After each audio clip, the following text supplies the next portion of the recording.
Así como sabemos que el Señor es nuestro Salvador y Sanador, tenemos que saber también que Él es nuestro proveedor. Es de vital importancia que esta verdad eche raíces en lo profundo de nuestro ser y se asocie con la fe. La Biblia dice que sin fe es imposible agradar a Dios. Dicho sea de paso, la fe es el único requisito, si es que lo podemos denominar de esa manera, bajo la dispensación de la gracia. Bajo la gracia no tenemos que guardar la ley, pero sí creer en el Señor Jesucristo. Y esto es completamente sencillo y fácil de cumplir, ¿verdad? La Biblia dice que la fe viene por el oír y el oír de la palabra de Dios. Por eso es que en nuestro medio damos tanta importancia a la enseñanza de la palabra. Las noticias que escuchamos a diario en este último tiempo son realmente alarmantes.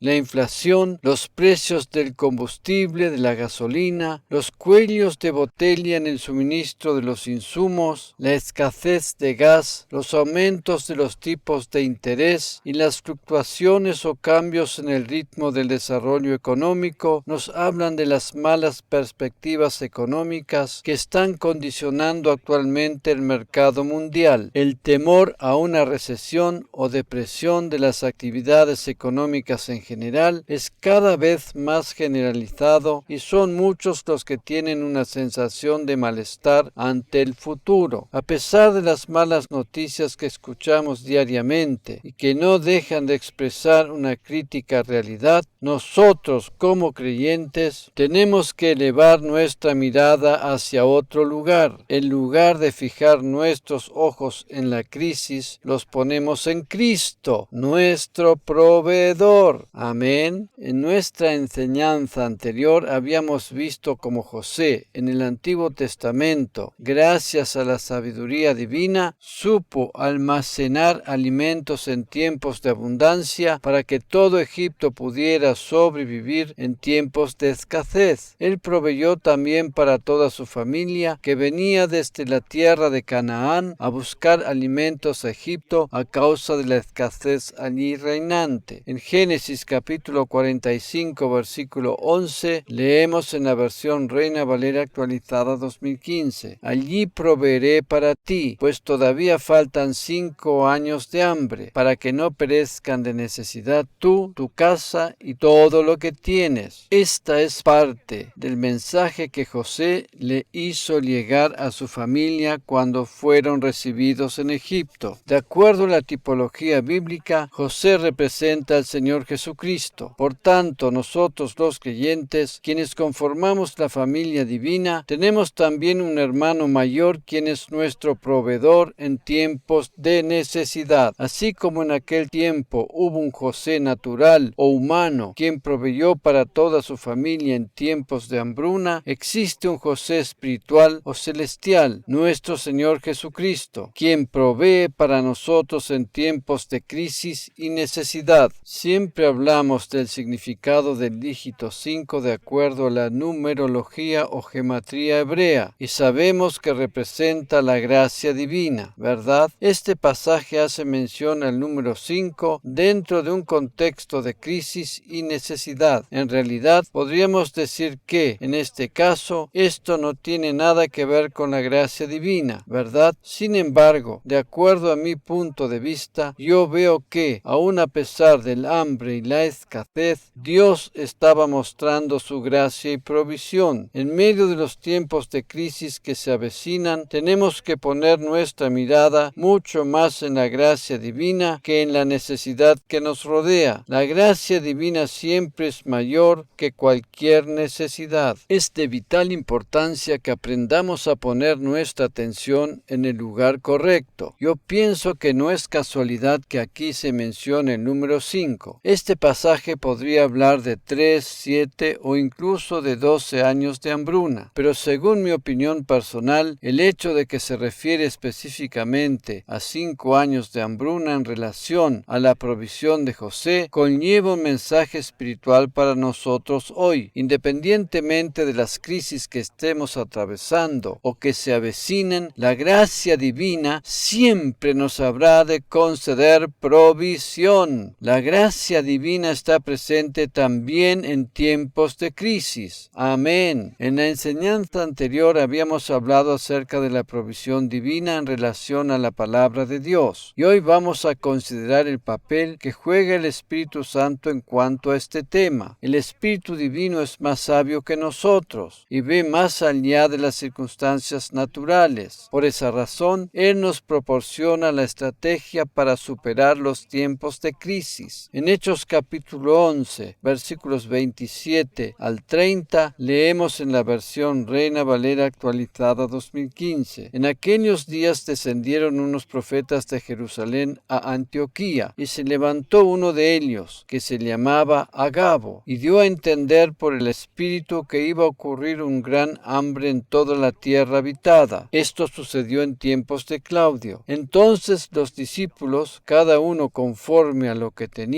determinaron enviar una ofrenda para ministrar a los hermanos que habitaban en Judea, y lo hicieron enviándolo a los ancianos por mano de Bernabé y de Saulo. ¿De dónde obtuvieron aquellos profetas la información que se avecinaba una gran hambruna y supieron mucho antes lo que habría de suceder? Se los dijo el Espíritu Santo. El motivo por el cual el Espíritu Santo les hizo saber lo que se avecinaba era para que se prepararan para ayudar financieramente a los hermanos que estaban en Judea. Hay dos pilares fundamentales que nos sostienen en tiempos de crisis. Primero, el conocimiento de la palabra de Dios, la cual debe estar arraigada en nuestros corazones para que podamos permanecer firmes en medio de las tempestades de la vida. Y segundo, la guía del Espíritu Santo, el cual nos proporciona la estrategia correcta para superar la crisis. La palabra de Dios y el Espíritu Santo nos conceden el acceso a mayor gracia divina. En el Antiguo Testamento, Dios había provisto para sus hijos por medio de José. En el Nuevo Testamento, lo hace por medio de la intervención y guía del Espíritu Santo. ¿Sabías que Dios desea que seamos buenos administradores? En 1 Corintios capítulo 4, versículos 1 y 2, leemos en la versión Nueva Biblia de los Hispanos: que todo hombre nos considere de esta manera, como servidores de Cristo y administradores de los misterios de Dios. Ahora bien, lo que se requiere además de los administradores es que cada uno sea aliado fiel. Tenemos que ser buenos administradores tanto de nuestras finanzas como también de nuestro tiempo. Si somos sinceros con nosotros mismos, tenemos que reconocer que a menudo solemos dedicar más tiempo a las cosas superfluas de la vida que no nos brindan ningún tipo de provecho, como por ejemplo los medios sociales de comunicación, que al estudio de la palabra de Dios, lo que nos daría verdaderos beneficios. En este pasaje habla de ser buenos administradores. El idioma original griego utiliza aquí el término oikonomos, Strong